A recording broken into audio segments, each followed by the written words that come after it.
కొడుకైనా చదివిస్తే వాడైనా బాగుపడతాడు కదా. మంచి స్కూల్కి వెళ్ళి బాగా చదువు.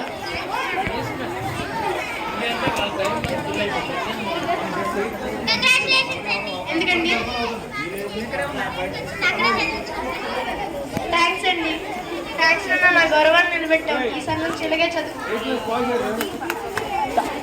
ఈ స్కిట్కు ఉద్దేశం ఏంటంటే చదువుకోవడం వల్ల బాగా చదువు వస్తుంది, బాగా మంచి పేరు కూడా వస్తుంది.